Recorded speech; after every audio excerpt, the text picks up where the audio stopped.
Let go of what you can't control. A Buddhist healing for inner peace. Have you ever found yourself lying in bed, staring at the ceiling, your chest heavy with a feeling you can't quite name? You replay conversations, revisit choices, wonder if things could have turned out differently.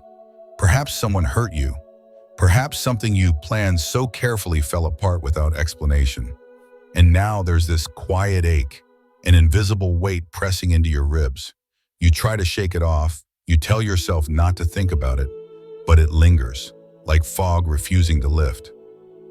There is a certain kind of suffering that comes not from pain itself, but from our resistance to pain, from our desire to change what already is, or to control what has always been beyond our hands. Many people live this way, gripping tightly to outcomes, to people, to expectations. They try to bend reality to their will, believing that if they just try harder, hold tighter, speak louder, things will return to how they were, or become how they were meant to be. But the truth is, control is an illusion, and it is often the pursuit of control, not the situation itself, that causes the deepest wounds. When we believe that life must happen according to our plan, we suffer. When we think others should behave according to our expectations, we suffer. When we refuse to accept loss or endings or unanswered questions, we suffer. The Buddha taught that suffering arises from attachment to what we want, to how we think things should unfold. And nowhere is this more evident than in our attempts to control the uncontrollable. We become anxious when we can't fix someone's feelings. We grow resentful when life doesn't reward our efforts. We feel helpless when the world ignores our deepest desires. Yet what if peace isn't found through struggle, but through surrender? What if your healing doesn't begin with understanding everything, but simply with saying, I release this? In this moment, I want to invite you into a different way of seeing, not as a task to complete or a lesson to memorize, but as a gentle unfolding. Together, we will explore the art of letting go, not as an act of giving up, but as a return to what has always been yours, inner peace. You are not here to carry the weight of every relationship, every outcome, every mistake. You are not here to endlessly fix what's broken, especially when it is not yours to fix. You are here to breathe, to observe, to learn, and then to release. Letting go doesn't mean you don't care. It means you care deeply, but you choose to love with open hands instead of clenched fists. It means you trust that life has a rhythm beyond your understanding. It means you understand that sometimes silence is wiser than words, stillness is stronger than action, and walking away is kinder than staying in pain. Many people think healing is loud, that it must be dramatic or sudden or visible. But true healing is quiet. It happens in the small shifts. The morning you wake up and no longer feel the need to check their messages. The evening you finally exhale, not because the problem is gone, but because you are no longer fighting it.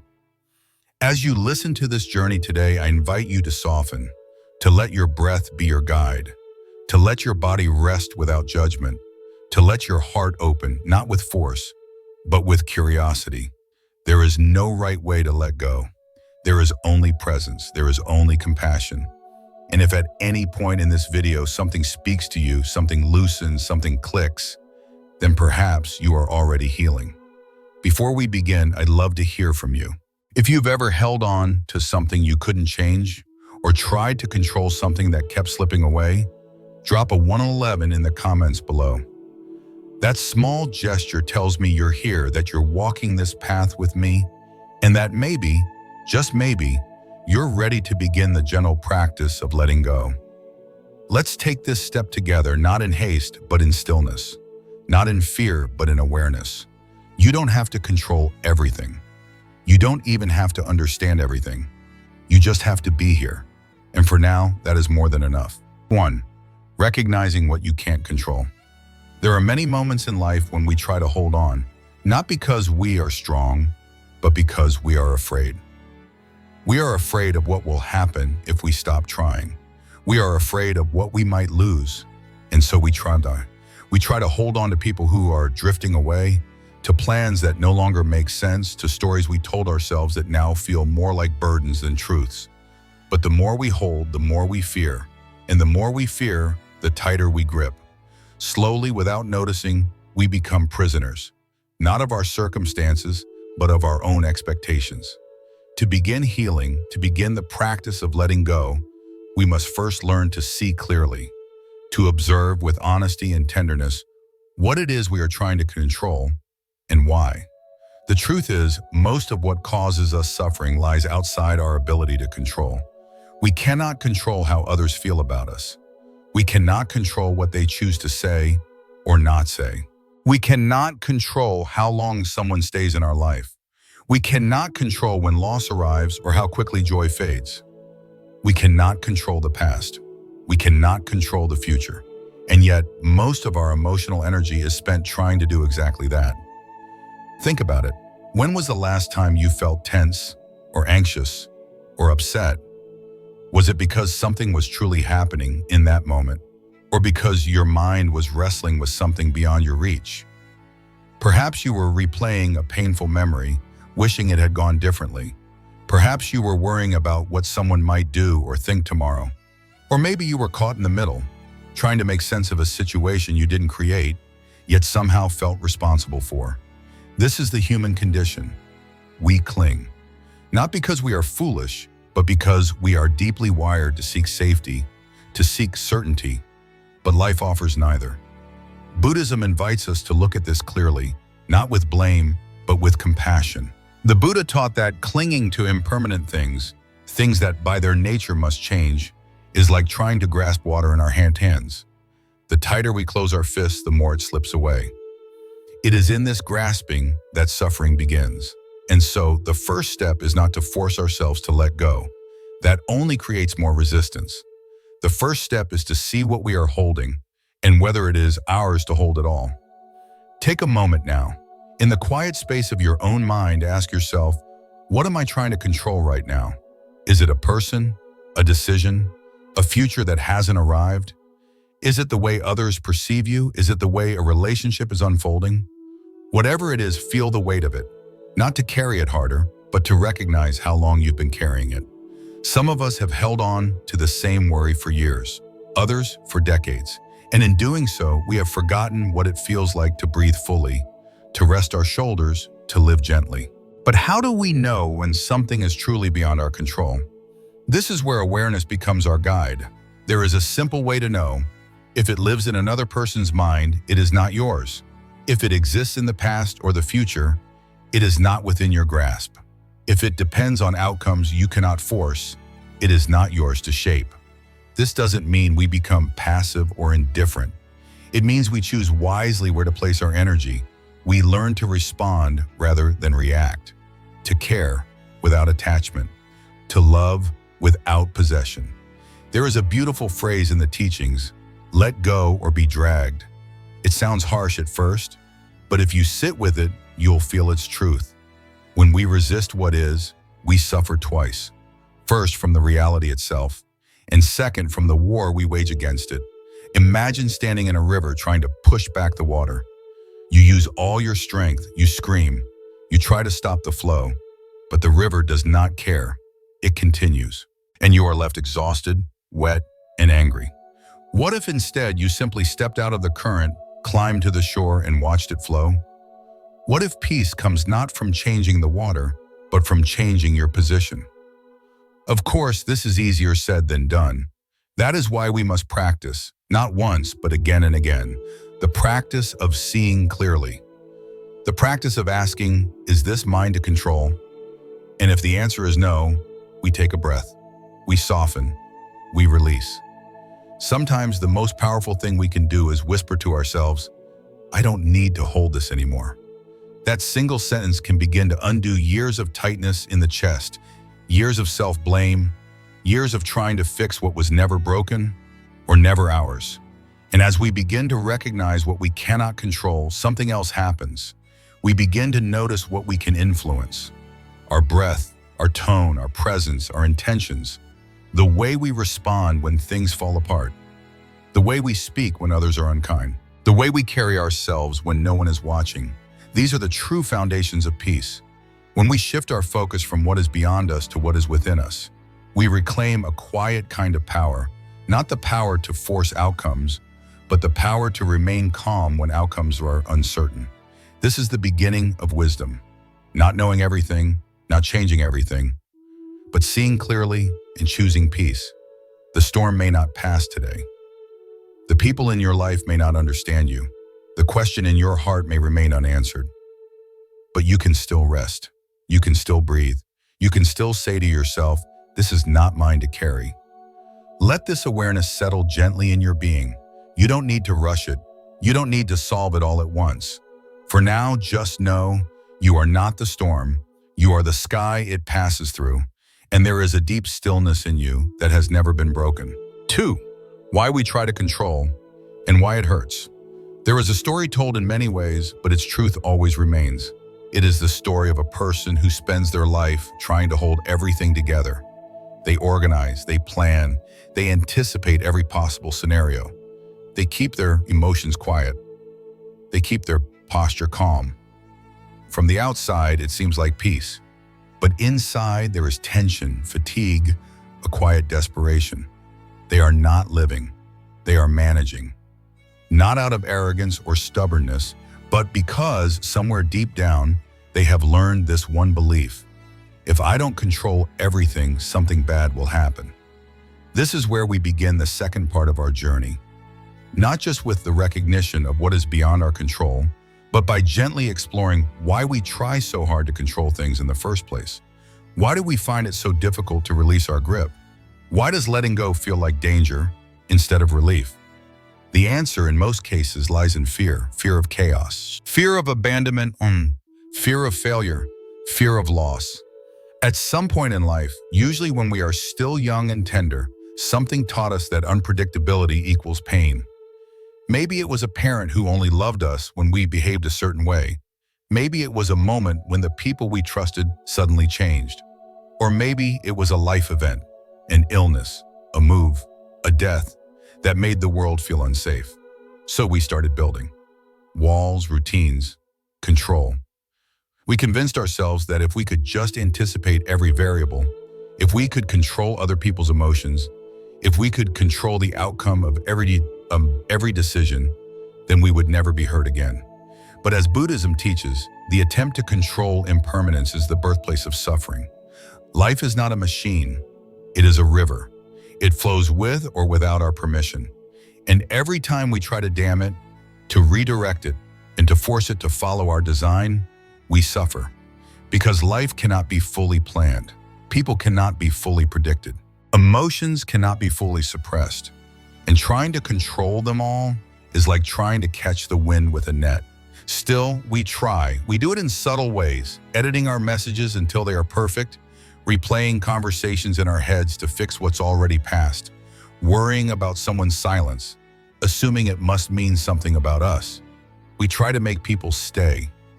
We try to prevent endings. We try to avoid all forms of discomfort. But what we don't see is the price we pay. When you try to control everything, you begin to lose yourself, your peace, your spontaneity, your ability to enjoy the present moment, because you are always somewhere else, in a future you can't reach or a past you can't change. This is where suffering becomes a cycle. The more you fear losing control, the more control you seek. The more control you seek, the more tense you become. And the more tense you become, the more life begins to slip through your fingers. You begin to confuse control with safety. You begin to forget what it feels like to trust. If this resonates with you, I invite you to comment 111 below. It's a small gesture, but one that says, yes, I see this in myself, and I'm ready to shift. Now here is the deeper truth. You are not broken for wanting control. You are not weak for feeling fear. In fact, your desire to control may have once been your way of surviving. It may have helped you cope, helped you stay grounded during chaos. And for that, you can offer yourself gratitude. But the coping mechanism of the past may now be the burden of the present. You are no longer the child who needed to manage everything to feel safe. You are no longer in the same place. The world is different now. You are different now. And if you feel that this message is meant for you, comment, claim it, as a quiet affirmation that you're ready to live differently. From a Buddhist perspective, control is a form of resistance. And resistance leads to tension. You resist pain, it grows. You resist endings, they drag out. You resist truth, it haunts you. But when you stop resisting, when you allow life to flow, you make space for healing. Think of a clenched fist. That's what control looks like. Tight, exhausted, closed. Now think of an open palm. That's what surrender looks like. Still, receptive, at peace, both our hands, but only one can receive. It's not about doing nothing. It's about doing the right things and letting go of the rest. It's about focusing on what is yours to shape. Your breath, your response, your inner state, not the behavior of others, not the future that hasn't come, not the outcome of things beyond your reach. Can you feel even slightly the shift that happens when you say, "This is not mine to control"? If yes, pause for a moment, let that feeling grow, let it settle, and then claim it to anchor that realization. Letting go is not giving up. It is not apathy. It is an act of trust. Trust that you will survive the things you cannot change. Trust that peace is possible, even if not everything is perfect. Trust that life, with all its uncertainty, is still worth showing up for. You may not be able to control what they say, but you can choose silence over reaction. You may not be able to control what happens tomorrow, but you can choose presence today. You may not be able to fix the past, but you can release its grip on your heart. These are powerful choices. They are not loud. They are not dramatic, but they are sacred. And if even one of these truths feels like it speaks to your soul, comment 1 or 11. Not for me was for you as a bookmark to return to whenever you need it. Breathe now. Inhale deeply. Exhale slowly. There is nothing to fix in this moment, nothing to solve, just a question to ask gently. What part of me is trying to control? And can I offer it compassion instead? Not shame, not force, just awareness. You are not here to control the tides. You are here to learn how to float, to trust that even when the current feels strong, you are held, not by outcomes, not by certainty, but by your willingness to let go just enough to be free. 3. The cost of holding on, and what happens when we don't let go. When we talk about letting go, we often focus on the act itself, the moment of release, the breath of surrender, the quiet turning away. But what we rarely explore is the weight of what happens when we don't. What happens when we continue to hold on long after something has ended? What happens when we cling to someone who has already let go of us? What happens when we replay the same story, not once, but 100 times in the privacy of our minds? The answer, quietly and without fanfare, is this. We begin to suffer in silence. Holding on is heavy, not in the way others can see, but in the way only your body knows. It shows up in the tension in your shoulders, the tightness in your jaw, the way your breath becomes shallow without you noticing. It shows up in the way you wake up tired, even after sleeping 8 hours. It shows up in the quiet restlessness, the mental noise that never truly goes away. And no matter how much we distract ourselves, no matter how many tasks we complete, that internal weight follows us. If you've felt this before, if your body has carried emotions your heart wouldn't admit, comment 1 to 11. You're not alone, and there's no shame in feeling tired from the things you haven't let go. What most people don't realize is that the cost of holding on is not just emotional, it's also physical, mental, even spiritual. Unprocessed pain becomes the lens through which we view everything. One betrayal can make us distrust everyone. One failure can make us fear every new beginning. One unhealed wound can turn every soft moment into suspicion. The mind, once it holds on to something, doesn't just replay the event, it recreates it. In our thoughts, in our dreams, even in our relationships. There's a reason why Buddhism places such emphasis on awareness and mindfulness. Because what you hold in your mind, you begin to carry in your life. And what you carry long enough, you begin to become. If you constantly carry regret, you will begin to see yourself through the eyes of that regret. If you hold on to resentment, you will start to expect others to hurt you. If you never release the pain, it will color every interaction, every decision, every day. This is the unseen cost of attachment. Not just suffering, but distortion. If any part of this feels like it's describing you not to expose you, but to awaken you. Comment, claim it. There is power in admitting what you're ready to outgrow. And yet, even with all this awareness, we still struggle to let go. Wait, why me? Because holding on feels safer than the unknown. Because even pain can feel familiar. Because sometimes we'd rather live in the certainty of our sadness than risk the vulnerability of peace. Letting go asks us to face the empty space that comes after. The silence, the stillness. And for many people, that silence feels unbearable. But what if the silence isn't emptiness, but freedom? What if the space that opens after letting go isn't loss, but possibility? One of the greatest illusions the mind creates is that holding on is a form of strength. But true strength is not found in clinging. It's found in release. It's found in saying, I don't know what comes next, but I trust myself to meet it. Strength is the moment you choose your own peace over someone else's approval. It's the moment you choose the present over the past. It's the quiet whisper, this is hurting me, and I'm allowed to stop. There's a story I once heard about a man who carried a heavy bag of stones everywhere he went. No one told him to. No one asked him to. But he had done it for so long that he forgot he had a choice. One day someone gently asked him, why are you still carrying that? And he answered, because I've carried it for so long, I don't know how to walk without it. Many of us are like that man. Our pain has become our identity. Our grief has become our home. But healing begins when we ask, with softness, is this stone still mine to carry? So let me ask you, what are the stones you've carried for too long? A memory? A relationship? A belief about yourself that no longer serves you? Imagine, just for a moment, setting it down, not throwing it away, just placing it gently on the ground and walking a few steps without it. How does that feel in your mind, in your chest, in your breath? If even part of you longs for that lightness, comment 111. That number becomes a seed, a signal to your future self that you are willing to begin. And know this, letting go is not a one-time event. It is a daily practice. Some days you may feel free. Other days the weight returns. That's okay. You don't fail by remembering. You heal by choosing, again and again, to release. Sometimes you will cry. Sometimes you will resist. Sometimes you will miss what you let go. This is human. And in that humanness, you are not weak. You are alive. What happens when we don't let go? Life keeps moving, but we stay behind. We live in yesterday while today passes us by.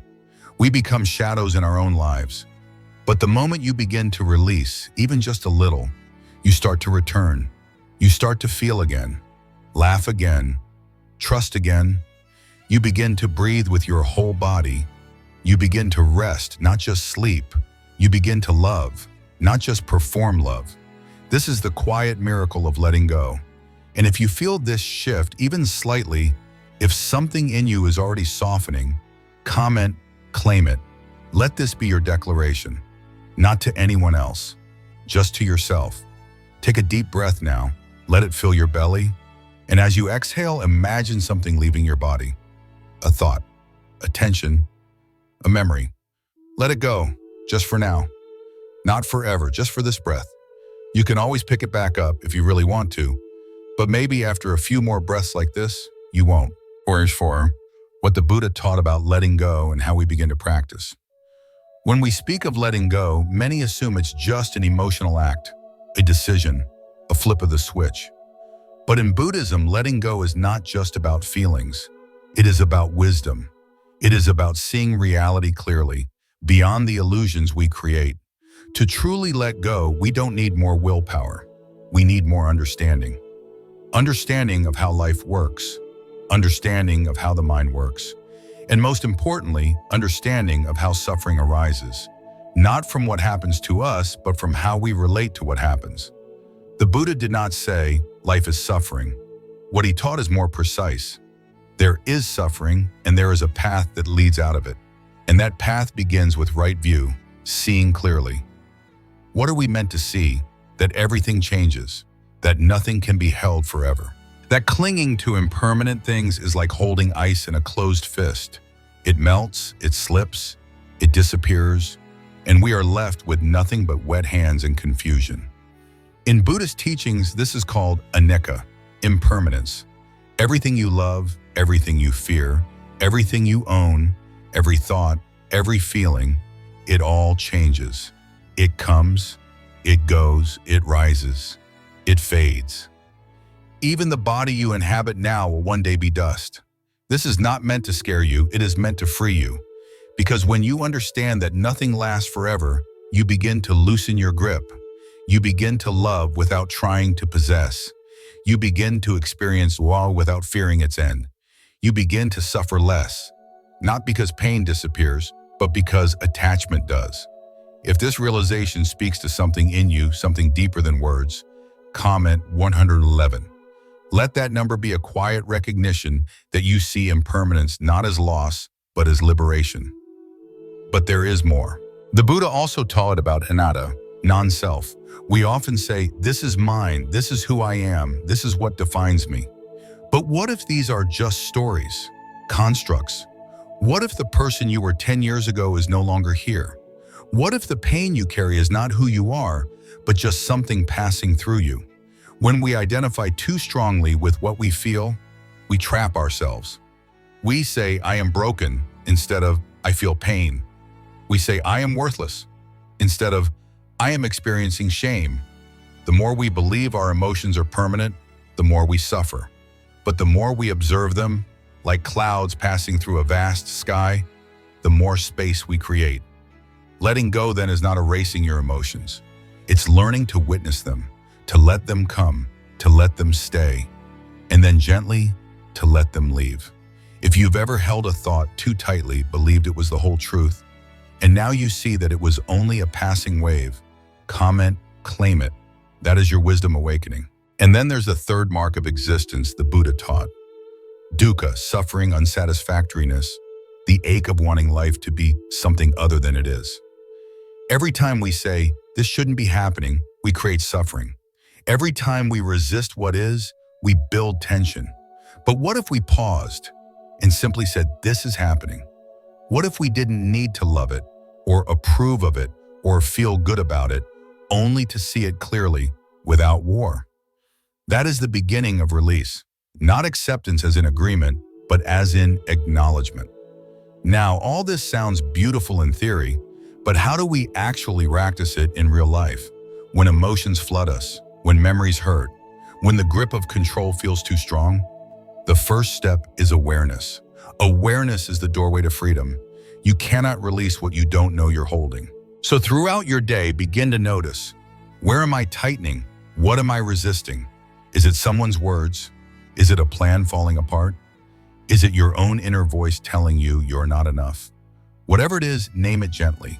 Say, this is tension, this is fear, this is clinging, and then breathe. If you've ever had a moment where simply naming the pain helped loosen its grip, comment 111. That is the first step of release. The second step is observation without judgment. Don't rush to fix it, don't argue with it. Just observe it like a monk watches a candle flicker. Stay with it. Your discomfort is not your enemy, it is your teacher. Every difficult emotion is a bell calling you back to presence. And presence dissolves what effort cannot. The third step is softening. So often we think strength means holding on. But in the spiritual path, strength often means softening into what is. Relax your body, unclench your fists, let your shoulders fall, exhale through the mouth. Say to yourself, I allow this to be here, Xiang, and I allow it to pass. That sentence alone, whispered into your own heart, can begin the unwinding of years of resistance. The fourth step is returning to the present moment. The present is the only space in which healing can occur. The past is memory. The future is thought. The present is breath. Come back to your breath, not to escape life, but to live it. Letting go is not dramatic. It is a series of quiet, sacred returns to now, again and again. If this resonates, if the idea of softening instead of fighting feels like a new kind of strength to you, comment, claim it. That's you reclaiming your inner power. And finally, the fifth step, compassion. You cannot let go with anger. You can only let go with love. Love for yourself, Love for the version of you who held on because they didn't know another way. Love for the you who tried their best to control things because they were afraid. Letting go is not about erasing your story. It's about blessing it and releasing it to the wind. There's a quote I often reflect on. Sometimes the strongest thing you can do is not to fight, but to rest. And I believe that. I believe that rest is a sacred act. That surrender is not weakness, it is trust. Trust in yourself, trust in life, trust in what remains when everything else has fallen away. So now, as we come to the end of this part of the journey, I invite you to choose one thought, one memory, one fear you've been carrying. And just for now, don't fight it, don't push it away, don't wrap it in shame. Just hold it like you would hold something fragile. And then, in your own time, when you're ready, open your hand, let it go. And if that moment comes for you, tonight or a week from now, or as you listen to this, comment 111 or claim it. Let your own healing be witnessed, even in the smallest way. Now that we've explored why we hold on, how suffering grows from attachment, and what the Buddha truly meant when he taught us to let go, there is one more thing to do. It is not a theory, not a lesson, not another idea to store in the mind. It is a practice, a return, a simple act of presence and surrender. This is where words end and the inner journey begins. So now I invite you to come with me into a space of stillness. Whether you're listening in your home, during a walk, or lying in bed before sleep, allow this moment to become sacred. Let it be a turning point, not in a dramatic way, but in a quiet, gentle release, one breath at a time. Close your eyes, if that feels safe to you, or soften your gaze. Let the world fade and bring your attention inward. Let the weight of the day begin to fall away. You've been strong for so long. You've carried things that others never saw. You've smiled when your heart ached. You've shown up for others when no one noticed what you were carrying. And now this moment is for you. Take a slow, deep breath in and exhale gently. Again, breathe in and release. Let your shoulders drop. Let your jaw relax. Let your hands open slightly. Let your belly rise and fall without effort. Feel yourself arriving, not somewhere new, but back to yourself. Begin to observe what's present within you now. Perhaps a memory rises, perhaps a name, perhaps a feeling. Don't chase it away. Let it visit. Let it be witnessed. You don't need to fix it. Just breathe with it. Let it sit beside you like an old friend. And now imagine that whatever you are holding is a small stone in your hand. You've carried this stone for so long, but right now in this safe space, you're allowed to release it. You don't have to throw it. Just gently open your hand. Let it fall to the earth. Let it return to where it belongs. As you exhale again, repeat in your heart, I let go of what is not mine to carry. Again, I let go of what I cannot control. Now feel the space that opens where the weight once lived. Feel the lightness in your chest. Feel your body slowly learning to trust this new way of being. Softer, looser, freer. And now allow these words to wash over you. These are not just affirmations. They are invitations. You don't need to repeat them aloud. Simply receive them. Let them echo in the chambers of your heart. And if one speaks directly to you, comment, claim it. Let that be your gentle declaration to the universe. I forgive myself for holding on too long. I am allowed to rest. Not everything needs to be understood to be released. I choose peace over control. The past is not my home. I am safe in this moment. I do not chase closure. I create it within myself. Each breath is an act of healing. I surrender to what is and I trust in what will be. Let each of these phrases enter like light through a window. You don't need to remember them all. Just notice which one stays. Which one your body softens into. Which one brings a tear or a breath or a deeper silence. And now, as we move deeper into this space of healing, I invite you to scan your body with kindness. From the top of your head to your forehead, to your eyes, let everything soften. Let go of all the ways you tried to hold it together today. Let your chest fall open. Let your spine sink into support. Let your feet relax. Let your whole being say, I am safe now. I don't need to carry this into tomorrow. If this practice has helped you feel even slightly lighter, comment 111. That small moment of awareness is everything. Let's return to the breath again. Inhale deeply, exhale completely. Let this rhythm become your anchor. And now I will offer you one final set of affirmations. These are for the moments after this practice ends, when life becomes noisy again, when memories return, when control tries to sneak back in. Let these be the words you remember. I am not the storm. I am the sky. I am not my thoughts. I am the witness. I am not my fear. I am the stillness underneath. I release what no longer serves me, gently, patiently, fully. I walk in peace because I no longer need to grasp. Let them live in you like a quiet song. Take one final breath together now. Inhale, hold, exhale, and just rest, nothing more. You don't need to do anything else tonight. You've done enough. You are enough. And if your heart remembers just one thing, let it be this: you are free. And this freedom was never far. It was always here, under the noise, beneath the fear, waiting to be reclaimed. If something in you has shifted, even a little, I invite you once more, comment, claim it. Not for validation, but as a gentle offering to your future self. A note you leave in the sand saying, I was here and I chose peace. You are not alone, you never were. Now rest, in stillness, in lightness, in love.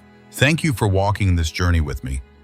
Not just listening, but truly being here, present with your breath, with your thoughts, with your body, and most importantly, with your heart. Letting go is not something we master in a day. It is something we return to moment by moment. Some days we release with ease. Other days we hold on without realizing. And that's okay. Healing is not a straight path. It's a gentle spiral, bringing us back to ourselves again and again. If tonight you feel even a little bit lighter, less burden, more at peace, I invite you to carry that into your sleep. Let it hold you, let it bless your dreams. And when you wake tomorrow, return to this softness, even for one breath. If this practice helped you in any way, I'd love for you to leave a comment below. Type 7 if you felt a moment of release. Type claim it if a sentence or affirmation spoke directly to your soul. And if you wish to continue walking this path together, please subscribe to the channel. More meditations, reflections, and teachings will be here, waiting for you whenever you need them. Until then, may you rest in peace. May you live in stillness. And may you always remember, what you let go of no longer defines you. Good night.